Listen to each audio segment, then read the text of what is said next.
Alright, hi guys. So, bale, second problem. Second problem natin guys, it'll be this one.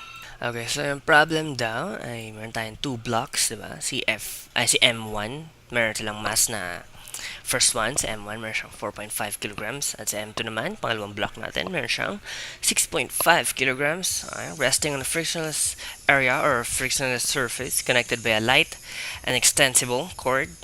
Connected by a cord. Horizontal force F of 33 newtons directed right is applied to M1. Find the acceleration of the masses and the B tension cord. Okay, so bale. Sulat mo natin mga given natin, di ba? It's useful. Lagi natin ginagawa yun. Susulat natin mga given. Diba? So, bale. Maling brush na naman. So, magandang opening sa video yun. Maling brush. So, bale. Given tayo ng okay, so yung first mass daw natin ay si M1 daw ay equal to 4.5 kilograms. Si M2 daw ay equal to 6.5 kilograms. And meron na tayong horizontal force na 33 newtons.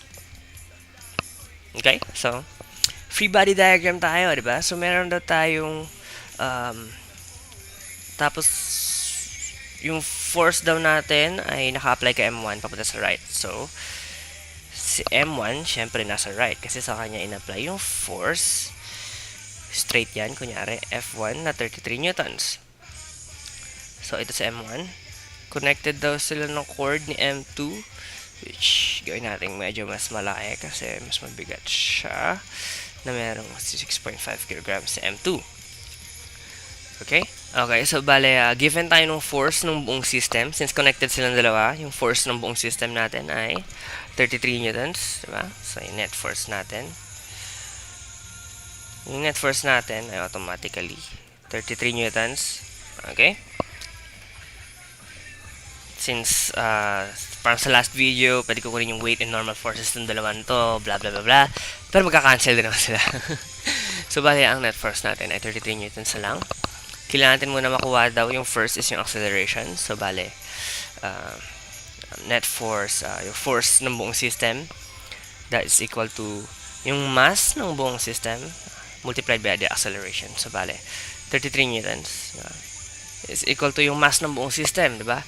Yung mass nitong buong ito, yung mass ng buong yan ay M1 plus M2, which is equal to 4.5 kilograms plus 6.5 kilograms multiplied by the acceleration of the whole system. So therefore, pag sunod natin acceleration, divide natin both sides by M1 plus M2. Okay? Acceleration will be equal to 3 meters per second squared. Directed saan, di ba? Directed sa east, di ba? Sa right side natin, di ba? Directed right. Okay? Okay, so since nakuha natin yung acceleration, hanapin daw natin yung tension, di ba? Yan. One concept to learn, to know. Okay? Yung acceleration na nakuha natin is yung acceleration ng buong system. So, yung acceleration ng cord na to, yung acceleration dyan sa part ng cord na yan dyan, equal pa rin yan sa A. So, acceleration dito sa part na to, that will also be equal to A. Okay? So, para makuha natin yung cord, ito yung pinapahanap, yung acceleration na nagko-connect sa kanilang dalawa. Okay? Para makuha natin yan, focus na lang tayo. Focus tayo dito sa part na to ng system. Okay? Diyan lang tayo mag-focus since sa mas simple kasi kung dyan natin kukunin. Pwede rin natin siya kunin sa M1. Kaya lang kasi sa M1, meron tayong nakakabit na F1. So, pag kinuha natin itong T na to ng part na to, marami pa tayong gagawin. So, pwede natin kunin sa M2 since yun lang yung nakakonect sa kanyang force. Mas madaling explain. Drawing natin yung free diagram ng M2. Di ba? May cord daw siya dito. Free body diagram nga. Yung hili ko sa dot, no? Ayan, so, meron daw siyang force dyan, yung tension, yung cord. So, meron siyang normal force. Meron siyang weight, di ba? Cancel na yan. Compared natin siya sa free diagram ni M1. Sa M1, may force dito. Tapos, may T dito. Okay? Tapos, normal force, weight. Cancel pa rin yan. Okay? So, kunin na lang natin to kasi mas simple siya. So, since cancel na yung dalawa, makukuha natin yung tension force.